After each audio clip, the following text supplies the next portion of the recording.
Hi, I'm Mara Antonoff, and I'm the president of the Women in Thoracic Surgery. As we look toward our second annual meeting that's going to be taking place in Florida this November, I wanted to share with you a lot about the program highlights from our upcoming meeting. I'm very excited to be joined today by Dr. Stephanie Chang and Dr. Amy Fiedler, who've really curated an outstanding agenda that balances science, career development, wellness, and networking for our attendees. Thank you so much for joining me today. Thank you for Thanks for having us. having us. Oh, it's absolutely my pleasure. I think there are so many exciting elements that are going to be taking place at this conference. And I know you've worked really hard together and with the team of the program committee to really ensure that the program has something for everyone and a lot of things for everyone. One of the elements that I'm most excited about is going to be the opening plenary. I know that we're going to have some really important speakers there, Dr. Rosalind Ferguson and Dr. Sherry Erkman. I think they're going to be talking about some important, timely topics that really resonate. Could either of you speak a little bit to those topics? Dr. Chang, any thoughts about that opening session? I think it's going to be great. One of the things that we've heard a lot about recently is coaching in surgery and how that's something that can be utilized to help both grow your career as well as help you with your personal growth and your leadership journey. And so we're really fortunate to have Rosalind Ferguson come talk about that. And then also the STS compensation survey came out last year. And so I'm very excited that Dr. Erkman's going to come talk about that and specifically about gender equity, which we know is still a huge problem when it comes to pay for women. And then just to end it, just to stay on that whole theme, we're looking at workforce and education abstracts. So we have four great abstracts that we're going to talk about. And so I think that's just a great way to kind of start this second annual meeting. Terrific. I'm really excited about it. We certainly know that we're going to be presenting a large number of posters and oral abstracts, really underscoring the depth and breadth of WTS scholarship and academic work.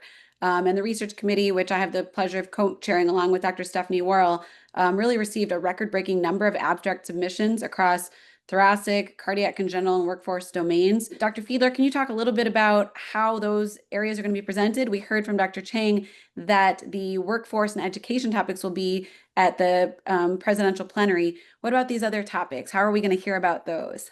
Thanks, Mara and Stephanie. It's really exciting to be a part of the program planning committee for this important meeting. And again, we had a record number of abstracts this year, which is exceptionally exciting. And we look forward to sharing a lot of great science, frankly, that's going to be presented by many of our participants. So the way that the scientific sessions will look is that they'll be split into two different disciplines, thoracic and congenital and adult cardiac surgery. There'll be moderated discussions by senior leaders in the field. The presentations will be presented, and then we have high-level discussants in order to talk through this important research and facilitate conversation and discussion. So we really look forward to really being at the leading edge of science in all of the three subspecialties that fall within thoracic surgery. Well, I think it's really terrific that you brought out this point that there are going to be senior leaders and experts in all these areas to discuss the papers, even though many of our presenters happen to be junior level first authors who did the primary work of some of these research studies. The discussants, the conversation is going to involve a lot of really high level experts. So it's a lot of excitement and really, I think the same depth of conversation, or maybe even better than we're used to seeing at our other conferences. Yeah, I think that's a really important point to highlight. We look forward to this conference being extraordinarily collaborative. As was discussed on one of the prior webinars, we're looking for conversation, networking, career development, as well as career advancement. The sharing of ideas and research across disciplines and across institutions, and frankly, from senior level leaders to medical students, trainees, and otherwise, I think will be an unparalleled opportunity, and we just continue to grow yearly. Fantastic. Well, Dr. Chang, I wanted to ask you a little bit about some of the breakouts based on career level. We're, of course, going to be having the speed mentoring for trainees, but then later on, we will also be having breakouts based on career level. Where there will be a component for early career individuals, a breakout for a mid-career symposium that's going to be tackling challenges really unique to that critical stage of our careers. And then there's also going to be a separate room where individuals who are at later or more advanced stage of their careers can get together and network and talk about their shared experiences. Tell me a little bit about the need for these breakouts and what the vision is for that component of the programming. Yeah, I think when you look at a lot of different programs, there's a lot, other things outside of WTS. There's a lot of focus on the science, but what we also want to focus on is career development. And we know that the needs change when you are a trainee, when you're early faculty, as you turn into a mid-level, and then as you are, a senior surgeon. Last year, we had different breakouts just focusing on early and mid-career, and those were actually very, very highly rated. I think that the attendees really liked that the focus was on things very specific to them.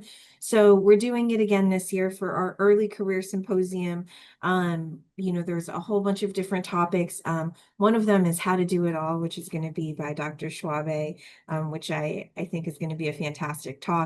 Some of it is how to work with industry. Some of it is very specific, like how is it being the only female in the group? And I know Dr. Backus mentioned that in another webinar, but there's all sorts of different things. And some of it is for everyone. So one is about defeating imposter syndrome, which I think is something that all junior faculty face, regardless of where you are. And then the mid-career symposium, we're actually going to be partnering with Medtronic to talk about. It's kind of going to actually be a symposium as well as a workshop, and it's kind of once you're at the table, how do you keep your seat at the table? How do you continue to advance your career? And so it's something where the moderators and the people in the session are going to be going through all these different topics just to help, again, give you this basis for how to continue to progress. And then for those people that are in their later stages that have figured out how you can do it all, they're going to have their own session where they can network and talk about the things relevant for them. Terrific. Well, Dr. Fiedler, I wanted to talk to you a little bit about our wellness events that are really spread throughout the program to encourage connection, resilience, and balance. We're partnering with the STSA for one fun run, and we're going to do some other wellness-related events independently. Why is it so important to include these types of activities in our program as we think about the upcoming meeting? I think that's a great question, Mara. Thanks for posing it to me. Wellness is important in our everyday lives. We have stressful jobs, we have stressful lives, and taking a moment to ourselves, I think, makes us better people as well as surgeons and clinicians. Wellness events have cropped up, I would say, probably over the course of the past 5 years or so at many of our national events, and they've been really well attended and well supported. So yet another opportunity for networking outside of the standard sessions, and also to get in some exercise steps and see the sun instead of being inside all day during the programming. As Mara alluded to, we're going to partner with STSA for a wellness event during day one, I believe, of their meeting. And we will also have our own wellness event, which will be a fun run, probably about a 5K, which I will be organizing.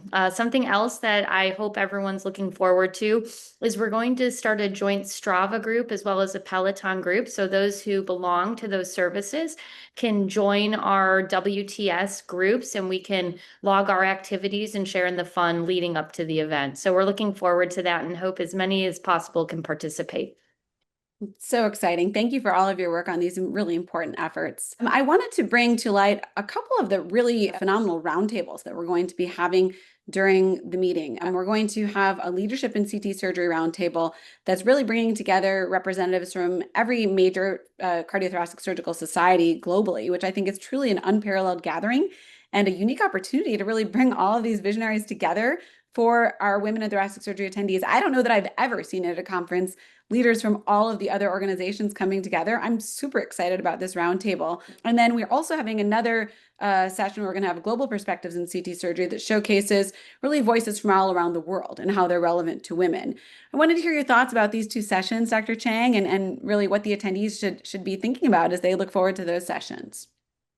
Yeah, I think again, it's one of the unique things about us being about the WTS and how we're focused on collaboration and working with all these societies globally and around the United States. We're going to have people from the ATS, ESTS, STS, STSA, WTS, like all the alphabet soups that you can think of that have to do with thoracic surgery. Their past presidents or people on their leadership are coming. And I think it's going to be a really great way to have a discussion between all of these groups and kind of see how can we collaborate in the future? How can we all work together? And then for all of, again, the junior people in the audience who are wondering, I haven't heard of these societies. How do I join? How do I contribute? How do I help make a difference in the future? And what can I do to help them, and what can they do to help in my career? And so I think it's going to be a really, really great panel discussion for that CT surgery roundtable. And then again, from a global perspective, I think it's really great. We have people from, I believe, 6 continents coming to join us for this moderated discussion on the global perspectives in CT surgery. And so I think that's just going to be another unique opportunity for us to see, what are the similarities and differences for practicing as a female in CT surgery around the world, and how can we continue to support each other around the world. Fantastic. And then Dr. Fiedler, as we look toward the closing plenary, this is going to have a roundtable with current and past presidents. I'm very fortunate as the 16th president of the organization to really be able to sit on the shoulders of so many phenomenal women who've done outstanding things since the WTS was founded. Tell me, what's the importance of this roundtable with the past presidents? What do we hope to learn from that session? A lot, I guess, might be how we can kick it off.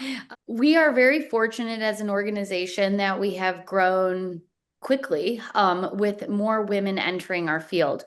I think it's incredibly important to recognize the past. This wasn't always the case. When the organization began, it was maybe 1 or 2 women at a meeting, kind of meeting up for coffee, talking through some of the challenges that were faced, specifically being a woman in cardiothoracic surgery.